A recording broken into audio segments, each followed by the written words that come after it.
తిరుపతి గోవిందరాజస్వామి ఆలయంలో కిరీటాల మాయం వ్యవహారం సంచలనంగా మారింది.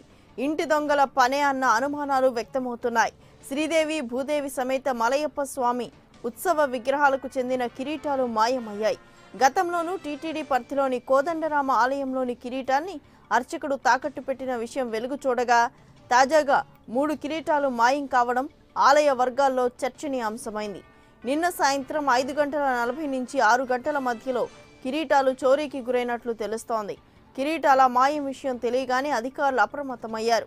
అర్చకులందరినీ ఆలయానికి పిలిపించి ప్రశ్నించారు. ఆ తర్వాత క్లూస్ టీం వచ్చి వివరాలు సేకరించింది. 3 కిరీటాలు కలిపి 1300 గ్రాముల బరువు ఉంటాయని అధికారులు చెప్తున్నారు. అయితే చోరీకి సంబంధించి స్పష్టమైన ఆధారాల కోసం పోలీసులు ప్రయత్నిస్తున్నారు. ఆలయంలో ఉన్న అన్ని సీసీ కెమెరాలను పరిశీలిస్తున్నారు. నిందితులను త్వరలోనే పట్టుకుంటామని ఎస్పీ తెలిపారు. చోరీ జరిగిన సమయంలో అర్చకులు బాలాజీ దీక్షితులు, శ్రీనివాసులు ఉన్నట్లు పోలీసులు గుర్తించారు. అయితే చోరీ జరిగిన ప్రదేశంలో మాత్రం సీసీ కెమెరా పనిచేయడం లేదని గుర్తించారు. ఇది ఖచ్చితంగా ఇంటి దొంగల పనేనని పోలీసులు అనుమానం వ్యక్తం చేస్తున్నారు. ఆలయ ప్రాంగణంలో మరోసారి డాగ్ స్క్వాడ్తో తనిఖీలు నిర్వహిస్తున్నారు.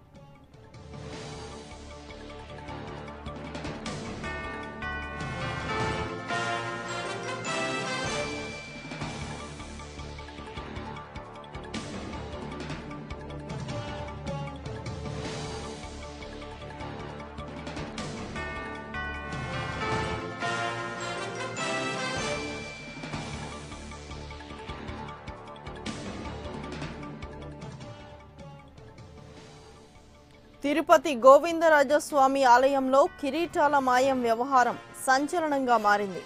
ఇంటి దొంగల పనే అన్న అనుమానాలు వ్యక్తమవుతున్నాయి. శ్రీదేవి భూదేవి సమేత మలయప్ప స్వామి ఉత్సవ విగ్రహాలకు చెందిన కిరీటాలు మాయమయ్యాయి.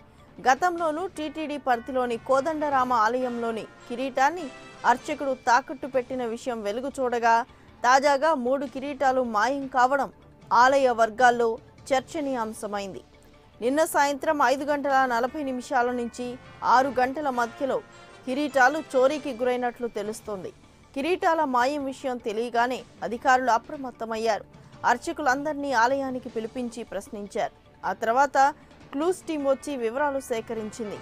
3 కిరీటాలు కలిపి 1300 గ్రాముల బరువు ఉంటాయని అధికారులు చెప్తున్నారు. అయితే చోరీకి సంబంధించి స్పష్టమైన ఆధారాల కోసం పోలీసులు ప్రయత్నిస్తున్నారు. ఆలయంలో ఉన్న అన్ని సీసీ కెమెరాలను పరిశీలిస్తున్నారు. నిందితులను త్వరలోనే పట్టుకుంటామని ఎస్పీ తెలిపారు. చోరీ జరిగిన సమయంలో అర్చకులు బాలాజీ దీక్షితులు, శ్రీనివాసులు ఉన్నట్లు పోలీసులు గుర్తించారు. అయితే చోరీ జరిగిన ప్రదేశంలో మాత్రం సీసీ కెమెరా పనిచేయడం లేదని గుర్తించారు. ఇది ఖచ్చితంగా ఇంటి దొంగల పనేనని పోలీసులు అనుమానం వ్యక్తం చేస్తున్నారు. ఆలయ ప్రాంగణంలో మరోసారి డాగ్ స్క్వాడ్తో తనిఖీలు నిర్వహిస్తున్నారు.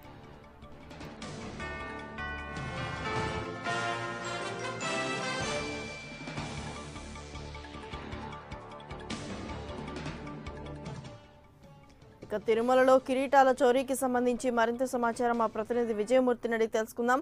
విజయమూర్తి, చెప్పండి, ఇప్పటి వరకు ఈ కిరీటాల చోరీ కేసులో పోలీసులు ఎవరినైనా అదుపులోకి తీసుకున్నారా?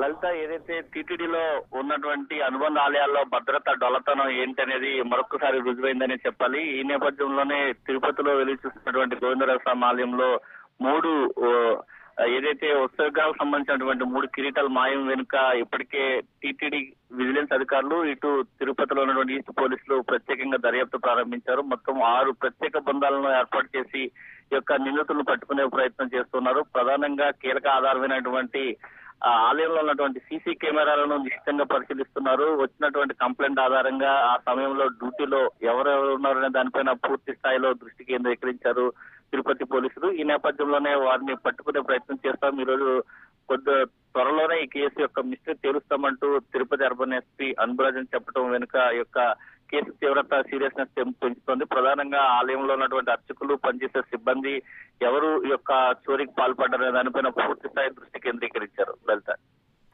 అయితే విజయమూర్తి, ఆ సమయంలో ఆలయంలో ఉన్న అర్చకులను ఇప్పటి వరకు విచారించిన మేరకు పోలీసులు అసలు ఏం చెప్తున్నారు?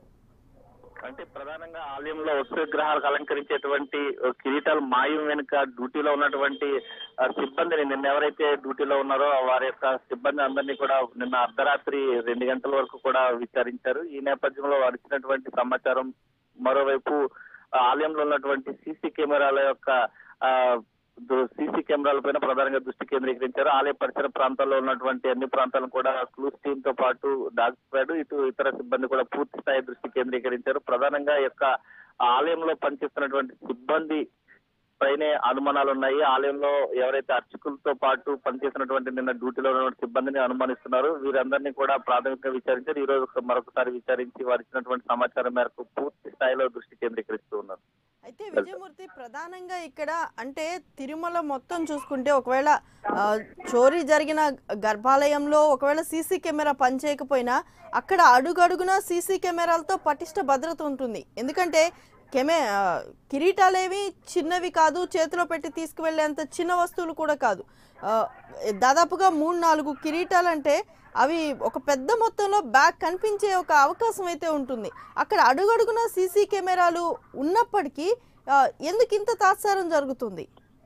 అంటే టీటీడీలో విజిలెన్స్ నిఘా వైఫల్యం అనేది మరొకసారి తేటతెల్లమవుతోంది. ప్రధానంగా టీటీడీలో ఆలయ నగలకు సంబంధించి ఇప్పటికే మాజీ ప్రధాన అర్చకులు రమణ దీక్షితులు లేవనెత్తినటువంటి పింక్ డైమండ్ విషయంలో నిర్లక్ష్య వైఖరి, మరోవైపు గతంలో ఏదైతే తిరుపతిలో ఉన్నటువంటి శ్రీ కోదండ రామాలయంలో ఉన్నటువంటి కిరీటంతో పాటు పలు హారాలు మిస్ కావడం, అర్చకుడే తాకట్టు పెట్టుకున్నటువంటి వెలుగు చూసినటువంటి సంఘటన. మరోవైపు తిరుచెన్నూరు పద్మావతి అమ్మవారి ఆలయంలో కూడా లక్ష్మీ కాసుల హారం ఒకసారి మిస్ అయిన తర్వాత తిరిగి 3 రోజుల తర్వాత అదే హారాన్ని తిరిగి వారు దొరికినట్టుగా చెప్పారు. ఇలాంటి సంఘటనలు పునరావృతం కనుక టీటీడీలో భద్రత దొలతనం కనబడుతోంది. ప్రత్యేకించి గోవిందరాజస్వామి ఆలయంలో మొత్తం 12 సీసీ కెమెరాలు ఉన్నట్లుగా టీటీడీ CNS గోపినాథ్ రెడ్డి నిన్న రాత్రి చెప్పడం జరిగింది. ప్రతి కెమెరాను కూడా నిశ్చితంగా పరిశీలిస్తున్నాము. దీనికి అనుగుణంగా ఎవరైతే అనుమానితులు ఉన్నారో వాళ్ళందరినీ కూడా అదుపులో తీసుకుని పూర్తి స్థాయిలో విచారిస్తున్నాం. అన్ని కెమెరాలు కూడా సక్రమంగా పనిచేస్తున్నాయని చెప్తున్నారు. ఈ నేపథ్యంలో విచారణ విషయంలో ప్రత్యేకించి తిరుపతి అర్బన్ SP చెప్పినట్లుగా 6 ప్రత్యేక బృందాలను నియమించినట్లుగా చెప్తూ ఉన్నారు.